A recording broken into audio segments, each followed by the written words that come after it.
BJP গুলি করলে তো অনেক নেতাকে মেরে ফেলতো, তাহলে এত বড় চোর ডাকাতদের যে শাস্তি দিতে পারছে না কেউ।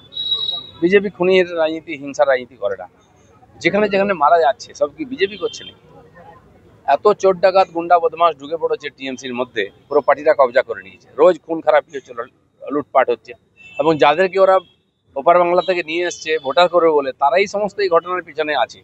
তারা আমাদের বিজেপির লোকদেরকেও মারছে, টিএমসির লোকদেরকেও মারছে, কারণ তারা সব অ্যান্টি সোশ্যাল। আমি বলেছিলাম যে শরীর ঠিক নাই, আমি আন্দোলনে থাকবো না, নৈতিক সমর্থন আছে আমাদের সবার। আমিও দেখেছি জাতীয় পতাকা রাস্তায় পড়ে আছে, এটা খুব দুর্ভাগ্যজনক। পুলিশ তার উপর দিয়ে মারাচ্ছে, পুলিশ লাঠিচার্জ করেছে। যারা আন্দোলনকারী ছিলেন, তারা জাতীয় পতাকা নিয়ে গেছিলেন, তারা হয়তো ভিড়ের চাপে পড়ে গেছেন, ছুটেছেন, হাত থেকে ঝান্ডা পড়ে গেছে। পুলিশের দায়িত্ব ছিল ঝান্ডাকে তুলে যথাযথ জায়গায় রাখা, সেটা কিন্তু করেন। দেখুন, এই নবান্ন অভিযান আহ্বান করেছেন অভয়ার বাবা মা, বিরোধী নেতা আহ্বান করেন। তাদের আহ্বানে বাকি সমাজ এসছে, আমাদের পার্টির অনেক এমএলএ তারাও গেছিলেন।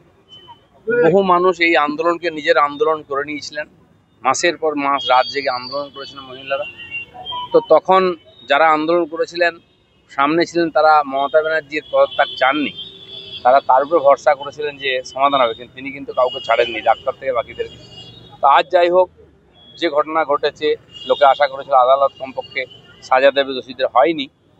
সবার মনে হচ্ছে যোগ্য শাস্তি হয়নি, বা দোষীরা সবাই ধরা পড়েনি। তাই তার বাবা মা যখন রাস্তায় বেরিয়েছেন, আহ্বান করেছেন যে আসুন পুরো আন্দোলন করে আমরা সুবিচার চাইব, ও মানুষ তার সঙ্গে বেরিয়েছে। আন্দোলন করতে গিয়ে ঘটনা ঘটেছে, অভয়ার বাবা মা শরীরে আঘাত পেয়েছেন, খুব লজ্জাজনক। একজন মহিলা নিজের কন্যাকে হারিয়েছেন, তিনি তো জাস্টিস তো পাননি।